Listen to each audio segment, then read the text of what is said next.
Welcome to Changing Higher Ed, a podcast dedicated to helping higher education leaders improve their institutions. With your host, Dr. Drum McNaughton, CEO of The Change Leader, a consultancy that helps higher ed leaders holistically transform their institutions. Learn more at changinghighered.com. And now, here's your host, Drum McNaughton. Thank you, David. Our guest today is Cesar Santalo, Dean of the College of Communications and Design at Lynn University. Cesar comes to higher ed on a different path. He's an award-winning visual communications professional, artist, animator, and educator with extensive experience directing, creating, and implementing a broad range of revenue-generating design and animation projects. He's worked for Telemundo, NBC Universal, and Univision, and has illustrated, designed, and animated live performances for shows such as the Latin Grammys, Premio Lo Nuestro, and Cirque du Soleil. In short, his background is very different than that of a traditional academic, one of the reasons that has enabled him to become an expert in design thinking. Cesar joins us today to talk about how universities and colleges can use design thinking, or as we call it, systems or holistic thinking, as a model for organization change, one that enables rapid innovation while mitigating resistance to change. Cesar, welcome to the program. Oh, it's my absolute pleasure, Drum. It's really an honor to be here. Thank you. I'm looking forward to the conversation. You are an expert when it comes to design thinking theory, and you've been applying that at Lynn University where you are. Give our listeners a little bit of a background on who you are and how you came to be such an expert. Sure. So I've been an artist my entire life since I was... Oh, wait a minute. An artist? I don't know. What does that mean? No, I'm just kidding. I know, right? No, it's interesting because I always say you're not going to meet many deans that are actually artists and that are going to have their doctorate degree. And so that's why I love Lynn so much, that they took a chance on me. They took a chance on an artist, a designer, someone that is from the industry. But I've been an artist my whole life. I think like an artist. I can take ambiguity and make sense of it. Not only am I an artist, Drum, but I'm a collage artist. I've been a collage artist since my time at Pratt Institute over 30 years ago. And again, what I love about design thinking is that it's great at taking ambiguity. Ambiguity is something that designers can process better than anyone. And so when I left Univision, and I think it was 2019, and I left to Telemundo to work on the Quibi project, I've always aspired to get my doctorate. And I've been a leader at Univision for over 20 years as art director for marketing, for programming, for entertainment, you name it. And I learned a lot about myself during that time. I learned that as a leader, what's more important than anything is being a facilitator, helping other people be their best. It's all about them. And in speaking to my dissertation chair at St. Thomas, she said, Cesar, there's something here, because I really wanted to do a dissertation about my experience and who I am as a person and the way I think. And the more I read about design thinking, the more I said, wow, this is exactly who I am. This is exactly the way I process information. And I'm very human-centered, Drum. I really enjoy working with people, and I love to bring out the best in them. Mm-hmm. Thank you for that background. That's really good, and it helps explain, because as we get into what design thinking theory is, we're going to discover it's very user-centric. But right now, we all know there's serious problems going on in higher education. There's a lack of innovation. We're not being responsible to our customers. In fact, many higher ed institutions don't really understand who their customer is, which we're not going to go into today. We could spend 4 hours on that. Right. But we're not turning out graduates that are ready for the job market. Design thinking theory, whereas it's not an end-all to be-all, it certainly helps us to get past some of those things. So let's get into that just a little bit, if we may. Sure. So let's say, imagine you're facing a problem and you want to tackle it using design thinking. So this is basically how it may play out in a real world situation. So basically, design thinking is segmented into 5 different sections. So the first one is empathy. Again, what I love about being a leader and something I'm very good at is empathy. That is the first stage. You dive deep into understanding the people who are affected by the problem. And a lot of times you can bring in, for instance, in higher ed, it's not just about how the faculty feels. You bring in students, you bring in partners, you bring in businesses, and now that you bring them all into the same room. So you're not just looking at stats or data, you're talking to them, you're observing them, and really putting yourself in their shoes to get what they're going through. Then the next stage is that once you've got a good handle on what's going on from the empathize section, it's time to really define the problem. And this is really relies on the person's point of view, the person who is conducting the actual design thinking exercise. This isn't about you, it's about the obvious. It's about distilling all of the empathy work into a clear, actionable problem statement. And you're narrowing down the focus to make sure you're addressing the real heart of the issue. Let me just interrupt quickly. So the empathy is understanding from other people's perspective what the problem is and how it's affecting them. Do I have that right? Correct. And you use open-ended qualitative statements. You'll say, what's the problem? You phrase it like, how do you like to learn? Right? Because we don't want to ask them, for instance, what are some of the bad things that are going on? No, we always approach it in a positive way. How can we make things better? There's a famous statement by, I believe, the mayor of Miami, Mayor Suarez, and he said it best. I think he said this on Twitter in 2020. He said, how can we help? And that's the way I believe leaders in higher education, that's the attitude one needs to have. And that's why design thinking is so perfect for the situation that higher education is in. Mm-hmm.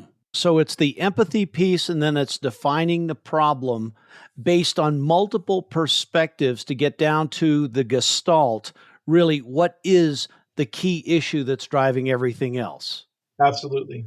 Okay. So the third portion of this. So actually now comes the fun part. It's the ideation part. And this is where you let your creativity run wild. You brainstorm tons of ideas, no matter how crazy they may seem. And then the goal here is to do quantity over quality. You want to generate as many possibilities as you can. And then sometimes these exercises, they may give you 8 to 10 minutes to come up with 8 crazy ideas. And it's funny because as you go from one section to the other in design thinking, you're going from having a lot of information to narrowing it down. And then you go from narrowing it down to opening it up. So you have to expect that kind of tendency in the design thinking process. Okay. It sounds very similar to Edward de Bono's 6 thinking hats. Are you familiar with that? No, I'm not. Basically, it's 6 different types of hats, and one of them is a brainstorming. One of it is a narrowing down the funnel. One is the critical thinking. The other is the idea generation, etc. I don't have all the hats correct, but it sounds like there is a definite process by which you brainstorm ideas and then you narrow them down to see what is the most viable, and in this case, what the issue is. Is that correct? Correct. And the great thing about design thinking is that you don't have to work, in a linear format, going from this step to this step to this step. Sometimes you can go back and forth. And really, when you come to the end of it, you want to start the process sometimes again, because there's never a perfect system. The system is always evolving. And you're going to have to keep that lifeline of speaking to students and faculty and everything open, because you always want to, I think it's what you said the other day, it's like Lexus, the pursuit of perfection. Yeah, I wasn't going to give them the commercial, but thank you. I appreciate that. They're not a sponsor of the podcast, but that's okay. So ideation, it's about getting the ideas, sharing the ideas, and everybody's ideas matter. There's a voice in their participation. What's the next step? The next step is prototyping. So once you've got a bunch of ideas on the table. It's time to start bringing them together, bringing them to life. You can create prototypes, rough drafts, or mock-ups of your ideas that you can actually test out in the real world. And then this isn't about perfection, even though we did mention Lexus. It's about getting something tangible that you can learn from. Understand. You create the prototype, you're doing the testing. That's the fifth step, is the testing. And then you mentioned something that I think is really key, whether it be design thinking or whether it be systems thinking or what we call holistic thinking, is that feedback loop. Exactly. So I always say, like, the first, when the iPhone first came out in the 2000s, it was great. It was amazing. I mean, it was a game changer. Yes, but what's great about it is that it learns who you are, what you like to do, and then it updates the software every so often. So again, here's that pursuit of perfection. And that's why, for instance, electric cars are so incredible, because they're learning who you are every day and they're constantly improving, constantly. There's never a time that we've arrived. And so I think, my personal opinion, higher education has to have the same model. Mm-hmm. The students that are going to be arriving at Lynn's doorstep are students that are completely digital. And we've heard this a million times. They grew up with the iPhone, as babies. They're used to companies trying to understand who they are. It's just the way it is. Whether you're using TikTok or Facebook, they're learning who you are. We have to do a better job at doing that. Yeah. So those are the steps for design thinking, the empathy, getting the customer's perspective, defining the program, ideation, prototype testing with the feedback loop. It's never perfect. It's always improving. To be able to do this, you've got to have some very specific traits, personality traits, and some of which, frankly, they're not going against human nature. They are human nature. But in higher ed, we tend to be locked into certain models. What are some of those traits that you look for when you're going to be doing design thinking with an institution? So again, I'm going to use this word a lot, empathy. That's something that designers and artists, it just comes natural to us. And whether it's end users or their team members, we really, really like to listen and make decisions based on what we hear from our users. And then there's actually a bunch of them. I'll probably only mention like 2 or 3, but being open-minded, it's all about thinking outside the box. And like what you said before, there's the great thing about design thinking, there are never any bad ideas. And then again, comfort with ambiguity. If there's something that I thrive on, is ambiguity. That is my source of energy.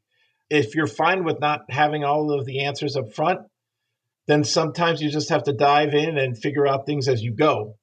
And I love doing that. Well, that really goes against the nature of many folks in higher ed. Is we want everything, and you think about committee structures, they want everything nailed down within that committee before they pass it on, versus, we're 80% of the way there. Let's build a prototype. Let's test it. Let's get the feedback and figure out where we could improve this. Does that make sense? Oh, it makes total sense. I mean, just trying to get curriculum passed. And the funny thing is, in higher ed, you may have an expert in curriculum, but then someone else says, no, this is the way you do it. No, this is the way you do it. No, this is the right procedure. And sometimes implementing curriculum could take 1.5 years. And, business doesn't work that way. So how do we fix that model? And another thing that I think I'm really great at, and the best businesses are that. And what I want to say to institutions of higher learning that are small, because you are small, you're better able to adapt to the environment that you're in. You're more nimbler, you're more quick, right? You're less bureaucratic. Hopefully. Hopefully. So even though you may think, how do I compete against these large public institutions, right? But you do have some advantages. I'll give you an example of that.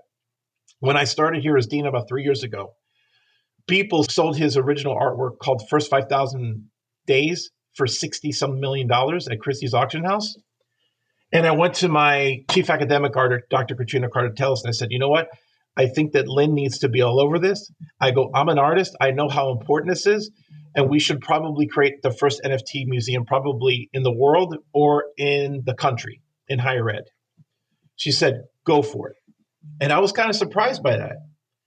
And she said, Cesar, I brought you here because I want you to live on the edge. And I said, what? You want me to live on the edge? I go, that's been my whole life. I mean, that's who I am. And Drum, when I talk to parents, when I'm talking about Lynn, when I'm talking about my college, I said, how many deans, how many of your managers, or you as managers in the room, how many of you have told your employees to live on the edge? And guess what? No one raises their hand. But at Lynn, the chief academic officer said, I want you to live on the edge. And you know what? If students are paying $30,000, $40,000 a year, you better live on the edge, because there's an expectation that they want to receive information that they wouldn't normally get. But at Lynn, you're going to get this. You're going to get this culture of innovation. You're going to get all of these partnerships. You're going to get all these opportunities, and you're going to have a job when you leave here. But it's our job to live on the edge for these students. Yeah. Well, living on the edge doesn't mean jumping over the cliff. Absolutely not. You know, it's got to be a controlled edge. I remember years ago going through leadership training and things along those lines. There was a question the facilitator asked. They said, where is your circular error of probability, or where's your error zone? And everybody put it up there thinking about a dartboard, and they go the bullseye. And everybody, where does your boss's? Oh, it's smaller than that.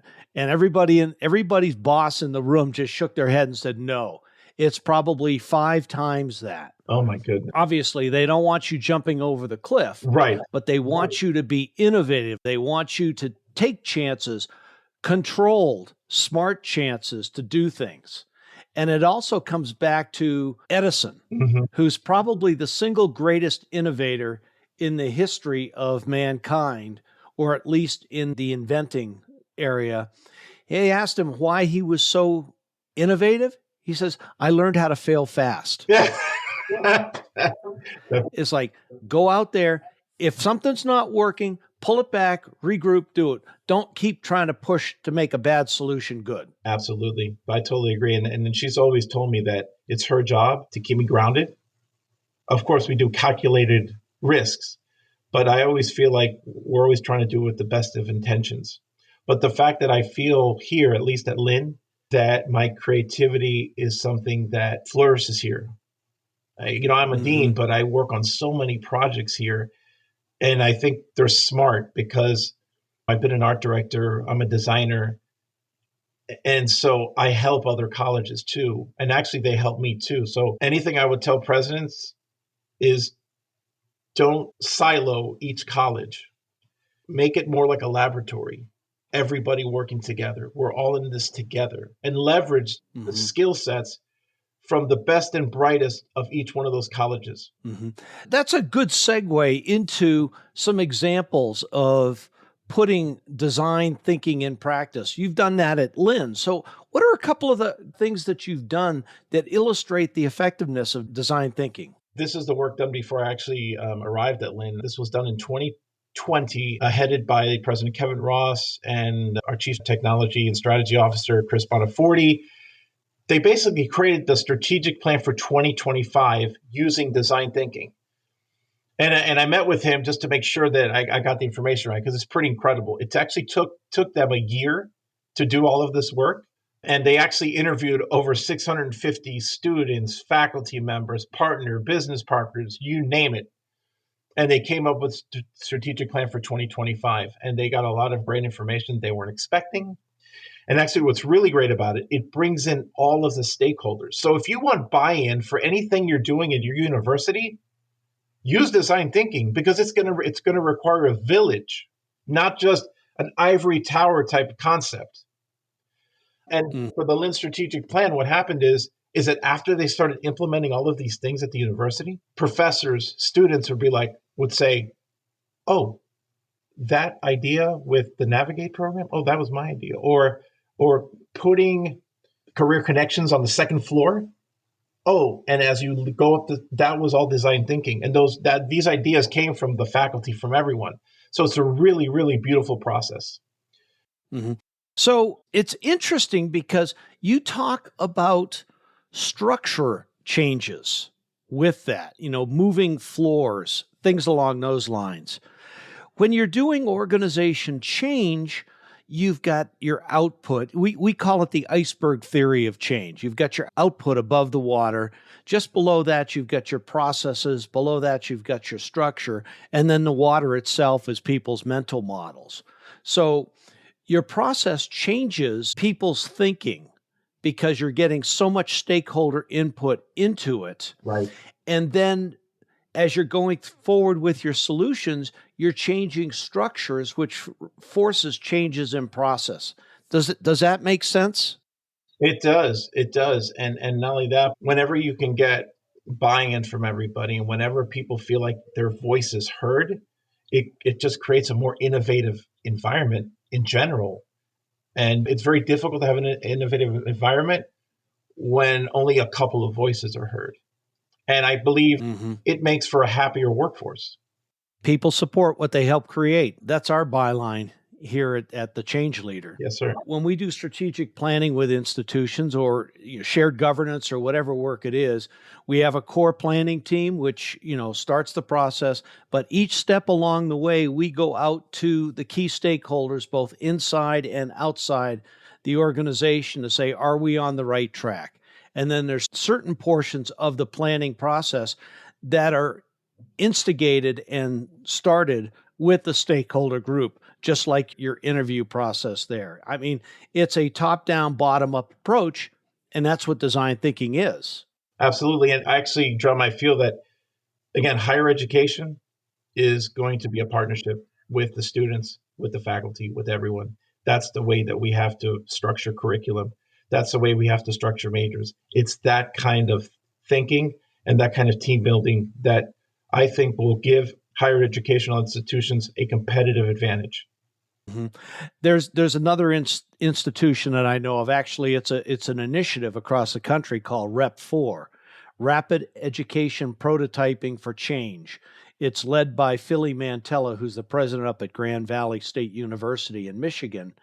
It's a consortium of 7 schools that are doing just what you're thinking about. They're doing innovation, they're testing it at their own schools, and then they're bringing it out to the larger group. She did something like this up at Grand Valley, where they interviewed high school students, folks who thought they wanted to come to college, and asked them what they envisioned the learning experience was. Brought it back to the faculty. They've made significant changes, which has improved their enrollment rates, their graduation rates, and their persistence rates. That's incredible. Maybe we should join that consortium. Talk to Philly. She's an incredible visionary for higher ed. Excellent. That's wonderful. So what are some of the other examples that you've seen that have been very successful with design thinking? So the strategic plan was very successful. And they started saying, you know what, where else can we interject design thinking processes, right? So we had this thing called Lynn 101, and it was to inspire students to think about what they need and how to design a solution for it. It was a 1 credit course, and it's to basically introduce students into Lynn, the technology, the people that are at the university. But they decided to actually interject design thinking into the process so that students could find out who they are, what makes them tick. And then they said, wait, so we have this. And then right after that, they have to take another course that deals with citizenship. So now that the students know what makes them tick, that knows what they're passionate about, they now, in citizenship, pick a not-for-profit that suits these things that they learned in Lynn 101. Yesterday, I actually spoke to a student that said that Lynn 101 was a life-changing experience. And even the process, because in design thinking, you usually start out with icebreakers. And you say, why do you like your name? And she says just that icebreaker, she was able to meet new friends that she didn't even know she had. And she said, again, life-changing experience for her. Another thing that, as far as design thinking and how we're using it at Lynn, when you're conducting an exercise in design thinking, you basically become the facilitator of the group. You're not just standing in front of a room and telling them what to do, all of the learning outcomes are coming from them. So if you can structure a course just like that, oh my goodness. So we did that. It's called Pulse Agency.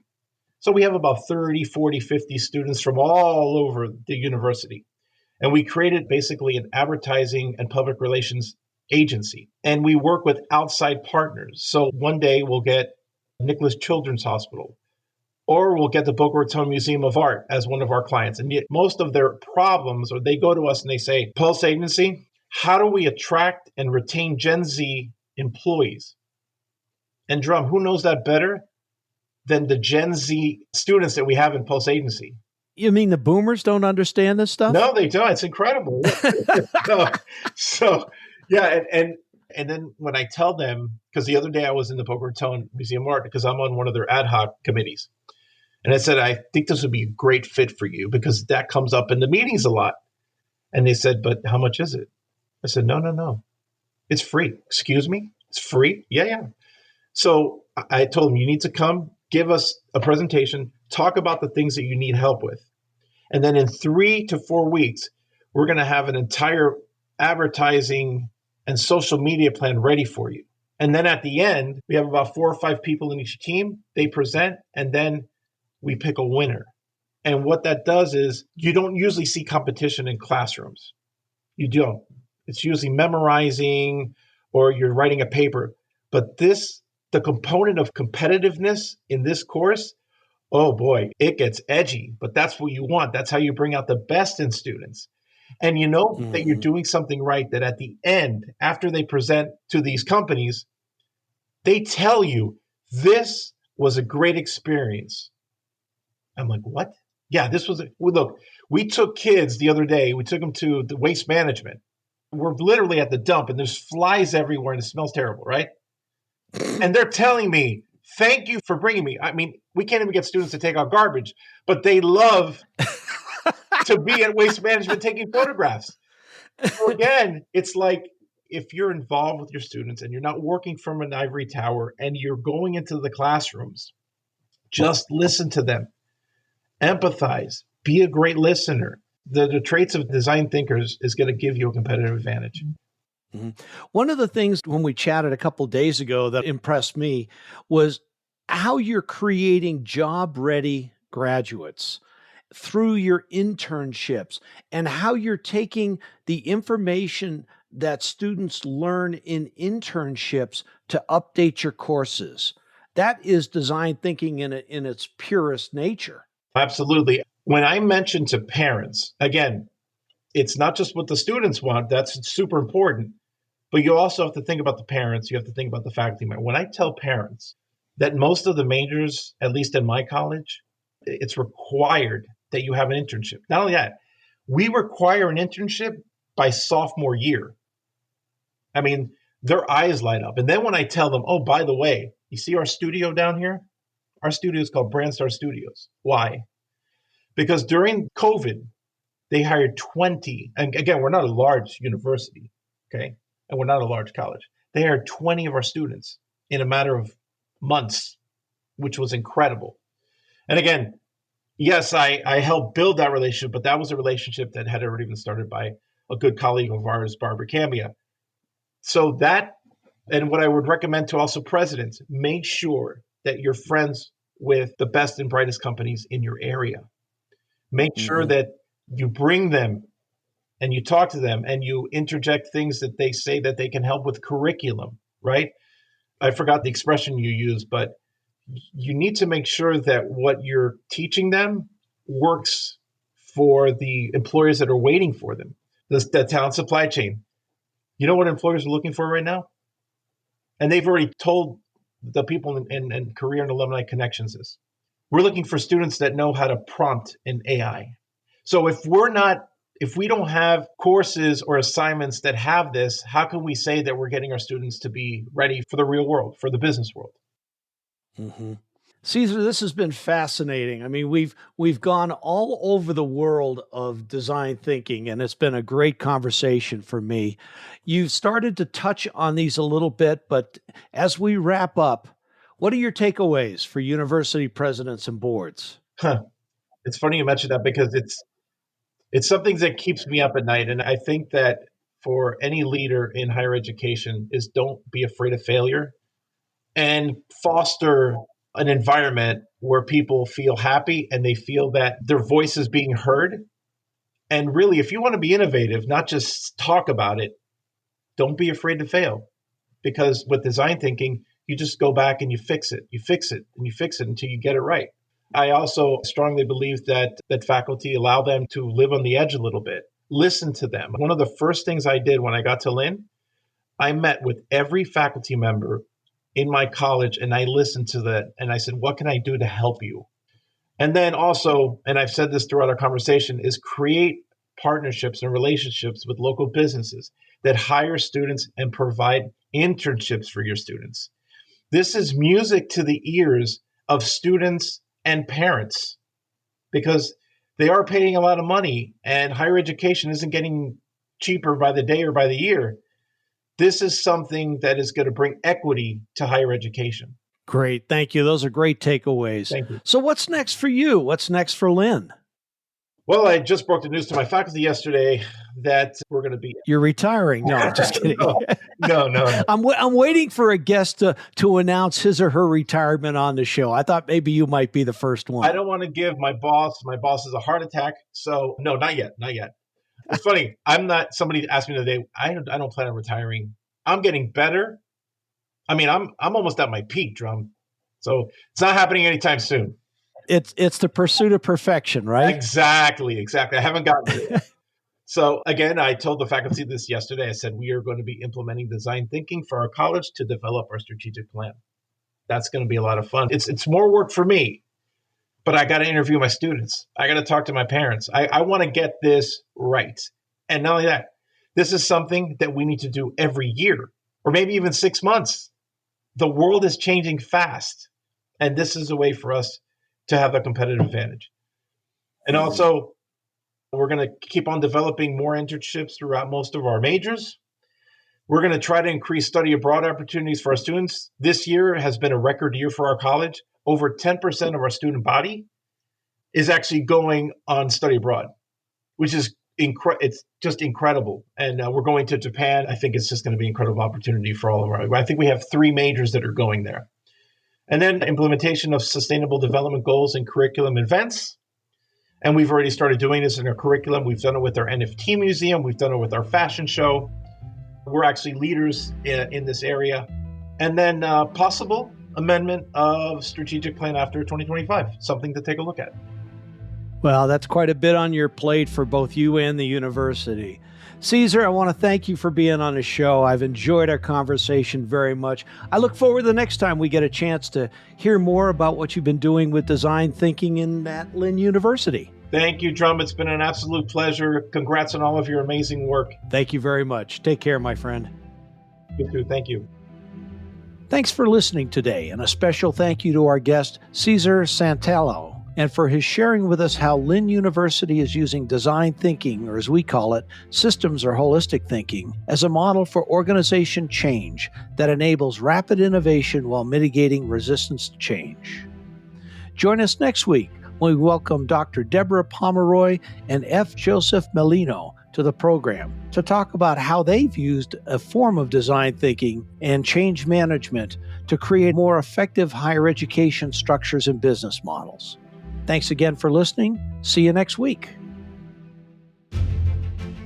Changing Higher Ed is a production of The Change Leader, a consultancy committed to transforming higher ed institutions.